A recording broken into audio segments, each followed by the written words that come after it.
ایک باقاعدہ پلان ہے کہ پاکستان اور انڈیا کے بیچ میں کبھی ہم نے امن نہیں قائم ہونے دینا، کیونکہ اگر ان کے بیچ میں امن قائم ہوتا ہے تو یہ پوری انٹرنیشنل پولیٹیکل سیٹنگ کو خراب کر دیتا ہے، جس میں انٹرنیشنل پولیٹکس میں تو جب تک وار چلتی رہتی ہے تو جو میجر پلیئرز ہیں، میجر جو فورسز ہیں، میجر کنٹریز ہیں، تو ان کو فائدہ ہوتا ہے، لیکن جیسے ہی امن ہوتا ہے تو یہ چھوٹے کنٹریز جو ہیں وہ مضبوط ہوتے ہیں، وہ ان کی اکانومی جو ہے پروسپرس کرتی ہے، آگے بڑھتے ہیں۔ تو پاکستان ایک ٹارگٹ کنٹری ہے جس کو بین الاقوامی فورسز بالخصوص انڈیا، اسرائیل، امریکہ، ویسٹرن کمیونٹی اور ان کے لوکل جو الائز ہیں افغانستان اور یہ سارے مل کے ٹارگٹ کرتے ہیں۔ تو ایٹ ٹائم ہمارے جو عرب دوست ہیں وہ بھی ان کے ساتھ مل جاتے ہیں، کیونکہ ان کے بھی اکنامک انٹرسٹ ہیں کہ جو پاکستان کی گوادر پورٹ سے امپیکٹ ہوتے ہیں، پاکستان کے یہ سی پیک کی وجہ سے ان کے اوپر امپیکٹ آتے ہیں۔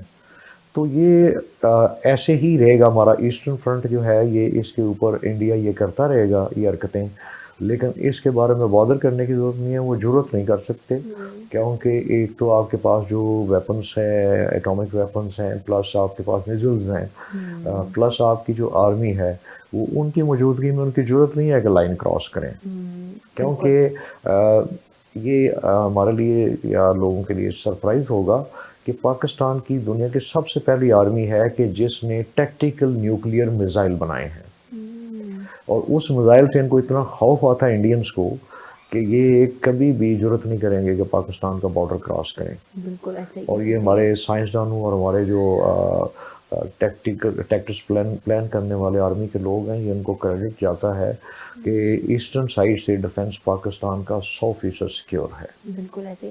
اچھا سر، یہ 65 کی جنگ جب ہم نے جیت لی تو اس کے بعد انڈیا کا کیا رد عمل تھا پاکستان کے بارے میں؟ تب ان کا کیا خیال تھا؟ کیونکہ انہوں نے بڑے ایک کہتے ہیں نا کہ ایک اس پراؤڈ میں آ کے کی تھی کہ ہم جیت جائیں گے اور ہم پاکستان کو ہرا دیں گے۔ جب پاکستان نے پھر انہیں جواب دیا تو ان کا کیا رد عمل تھا؟ دیکھیں، یہ فرعونیت کی انتہا تھی کہ ان کے جو نا کمانڈر کہہ رہے تھے ٹیکٹیکل لیول کے جی کہ ہم جو نا ناشتہ جا کے لاہور میں جم خانہ کلب میں کریں گے، لیکن جب ان کو پوری قوم نے آگے سے بھرپور جواب دیا تو ان کا لیول یہ تھا کہ وہ پاکستان پہ قبضہ کرنے کے بجائے کتنے سارے انڈیا کے علاقے جو نا وہ پاکستان کی آرمی ان پہ قبضہ کر چکی تھی۔ اس کے بعد فوراً بعد جو ہم نے 71 کی وار دیکھی ہے جس میں ہمارا ڈی بیکل ہوا، ہمارے سے بنگلہ دیش الگ ہوا، تو وہ سمجھنے والی چیز ہے کہ اس میں ایک تو ناقوم اس طرح متحد تھی، اور دوسرے نمبر پہ انٹرنیشنل لیول پہ امریکہ اور رشیا جو ہے ان کا آپس میں یونانیمسلی یہ 1 پوائنٹ ایجنڈا تھا کہ پاکستان ایک اسلامی کنٹری ہوتے ہوئے اتنا بڑا اس کا سائز ہے، کل کو یہ سپر پاور میں کنورٹ ہو جائے گا۔ تو اس لیے جب 71 میں وار ہوتی ہے تو امریکہ آپ کی ہیلپ نہیں کرتا، آپ کو دھوکہ دیتا ہے، لارا لگائے رکھتا ہے، اور رشیا بھرپور انڈیا کا ساتھ دیتا ہے، اور الٹیمیٹلی آپ کا جو نا وہ پاکستان کے 2 ٹکڑے ہو جاتے ہیں۔ تو پاکستان کا تو جہاں تک بہادری کا تعلق ہے، 65 وار میں دیکھ لیں، 1948 میں دیکھ لیں، کارگل کی وار میں دیکھ لیں، دہشت گردی کی جنگ میں دیکھ لیں، تو پاکستان کے حوصلے کو اور جرأت کو تو کبھی وہ شکست نہیں دے سکتے۔ لیکن پاکستان جو مار کھاتا ہے وہ ہمیشہ یہی کھاتا ہے کہ اس کو ڈومیسٹک فرنٹ کے ساتھ ساتھ انٹرنیشنل پلیئر بھی اس کے دشمن ہو جاتے ہیں۔ ایسے ہی ہے، کیونکہ ہر طرف سے جو ہے نا پھر دشمن کھڑے ہو جاتے ہیں، جس کی وجہ سے وہ ویک ہو جاتا ہے اور بھارت کا ساتھ دینے۔ ابھی آپ دیکھ لیں کہ دہشت گردی کی جنگ میں آپ کے جو نا افغانستان اور ایران سے پاکستان میں دہشت گردی کے لیے اڈے دیے گئے ہیں، اور یہ آپ کے اسلامی کنٹریز ہیں کہ جہاں سے آپ دیکھیں کلبھوشن یادو کدھر سے ہم نے پکڑا، یہ ایران سے آیا تھا، ٹھیک ہے۔ آپ کے یہ جو دہشت گرد پاکستان میں آ کے بلوچستان میں آپ کے فاٹا میں یا KPK میں حملے کر رہے ہیں، یہ افغانستان سے آتے ہیں۔ افغانستان کے بارڈر پہ انڈیا نے 17 کونسلیٹ بنائے ہوئے ہیں جہاں پہ عراق ایجنٹ بیٹھے ہوئے ہیں جو پاکستان میں دہشت گردوں کو بھیجتے ہیں۔ تو یہ پاکستان آرمی ان کو کاؤنٹر کرتی ہے، آپ کے ISI انٹیلیجنس اور یہ سارے کے سارے ادارے ان کو نہ صرف روکتے ہیں بلکہ ان کو کئی دفعہ کتنے فورم پہ ان کو ننگا کر چکے ہیں۔ ہماری المیہ یہ ہے کہ ہمیں انٹرنیشنل فورم پہ وہ سپورٹ نہیں ملتی، بالکل ایسے ہی ہے، اور جس کی وجہ سے ہم انڈیا کے مقابلے میں ہمیشہ جو ہے نا سائز اپنی جگہ پہ ہے, اس کا فورسز اپنی جگہ پہ ہیں, وہ ہمیں بادر نہیں کرتے, لیکن اس کو جو انٹرنیشنل سپورٹ ہے اس کی وجہ سے پاکستان ہمیشہ اسے ڈاؤن گریڈڈ رہتا ہے. بالکل ایسے ہی ہے. تو میں تو یہ سمجھتا ہوں کہ پاکستان کو جرأت بہادری کا کوئی مسئلہ نہیں. ہماری یہ اتنی وائبرنٹ قسم کی یوتھ ہے, قوم ہے, اور اگر کسی وقت دشمن نے یہ کال دی تو میں کہتا ہوں کہ انڈیا کو لینے کے دینے پڑ جائیں گے. بالکل انشاءاللہ ایسا ہی پائے گا وہ ہم لوگوں کو. الوینا, اب آپ جیسے کہہ رہے ہو کہ ہم بچپن میں پریڈ دیکھتے تھے ٹی وی پہ, اور اسی طرح ہمیں پتہ ہے 6 سپٹمبر کا, تو اب آپ کیسے سیلیبریٹ کرتے ہو؟ یہ 14 اگست ہو گیا, 6 سپٹمبر ہو گیا, اور پہلے کیسے سیلیبریٹ کرتے تھے؟ پہلے اسکولس میں صرف ہم لوگ وہ ملی نغمے ترانے اور یہ کچھ ہوتا تھا, لیکن اب کالج لیول پہ آئے تو اسپیچز وغیرہ اس کے حوالے سے ہمیں بہت تاریخ بتائی جاتی ہے, اور ٹیبلو اسکیٹس, اور یہ بھی بتایا جاتا ہے کہ کس طرح اب ہماری افواج کس بہادری کا مظاہرہ کریں گے. ٹھیک ہے. پریزنٹ ٹائم اور پاسٹ میں وہ ہم پورا کلیئر کر کے بتا دیتے ہیں کہ کیا ہو رہا ہے اب اور کیا ہو رہا تھا تب. مطلب بالکل ہمیں پاکستانی افواج اب بھی بہادری کا سامنا کر رہے ہیں, بہادری سے دشمنوں کا سامنا کر رہی ہے, وہ ہمیں یہ سارا کچھ بتاتے ہیں. اور I think college level is the best کہ ہمیں یہاں پہ سارا کچھ بتایا یہاں پر آ کے آپ کا نا, مجھے لگتا ہے جیسے کہ ہم بھی شروع سے سن رہے ہیں, لیکن جو کنسیپٹ ہے نا وہ آپ کا کالج میں آ کے تھوڑا کلیئر ہو جاتا ہے کہ ہماری جو ہے اصل میں ہسٹری ہے کیا. اگر اب آپ سے ہسٹری کے بارے میں پوچھا جائے, آپ کو پوری ہسٹری پتہ ہے 6 سپٹمبر کی؟ جہاں تک میرا خیال ہے مجھے پتہ ہے, اور میرا خیال ہے ہونی بھی چاہیے, پتہ ہونی چاہیے. اس سے ہمارے لیے بڑا فائدہ ہے. میجر صاحب, پاکستان کی جو ایٹمی طاقت ہے اس کو ہر وقت خطرات کیوں لاحق ہے؟ ہم اس سے کیسے جو ہے نا اپنے آپ کو یقین دلائیں کہ ہمیں کوئی خطرہ نہیں ہے؟ دیکھیں, ایک تو خطرہ ہوتا ہے اور ایک خطرے کے بارے میں ہائپ ہوتی ہے. تو پاکستان کے اگر نیوکلیئر پروگرام کی بات کریں تو جس وقت یہ سٹارٹ ہوا تھا, جس وقت بھٹو نے نعرہ لگایا تھا کہ ہم ایٹمی طاقت بنیں گے بے شک ہمیں گاز کھانا پڑے, تو اسی وقت امریکن جو فارن منسٹر ہینری کسنجر ہے اس نے کہا تھا کہ مسٹر بھٹو اگر آپ نے یہ کام کیا تو we will make an example out of you. ٹھیک ہے. اس کے بعد پاکستان نے, جب پاکستان کو کوئی ٹیکنالوجی نہیں دے رہا تھا, خان عبد القدیر خان کو جب یہ لے کے آئے بھٹو, تو انہوں نے خفیہ ذرائع سے کوششیں کی, فرانس کے ساتھ ایگریمنٹ کیا, فرانس کے اوپر امریکن نے پریشر ڈال کے تو نیوکلیئر پلانٹ کا جو ایگریمنٹ ہے وہ کینسل کروایا.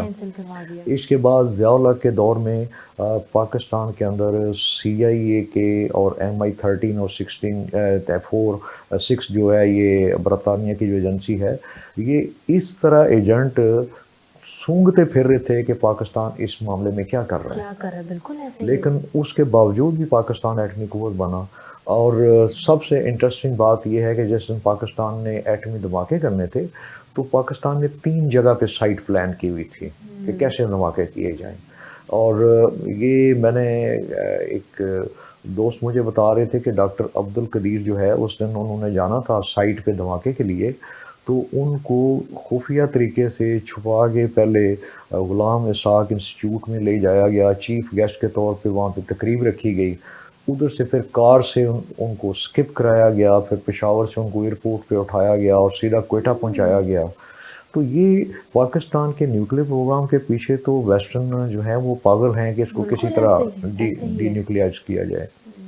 اور اسی طرح یہ سب سے بڑا اصل میں خطرہ ہے یہ جو ان کو اسرائیل کی نظر آتا ہے, اسرائیل کے لیے اور انڈیا کے لیے. اور یہ ایک سارا ویسٹرن بلاک ہے کہ جو پاکستان کا جو ایٹمی پروگرام ہے اس کو تھریٹ کرتا ہے. اس ضمن میں آپ کو انٹرسٹنگ بات یہ بتاؤں گا کہ میں نے MPhil کے دوران اس پہ مقالہ لکھا کوئی 200 پیجز کا. تو میں نے مجھ سے مقالے کے ڈیفینس کے وقت صرف ایک سوال پوچھا گیا, صرف اونلی ون کویسچن, کہ آپ نے پاکستان کے جو ایٹمی پروگرام ہے آپ اس کو اتنی اہمیت دے رہے ہیں کہ اس کے لیے آپ سمجھتے ہیں کہ امریکہ نے پوری دہشت گردی کی جنگ چھیڑی ہے.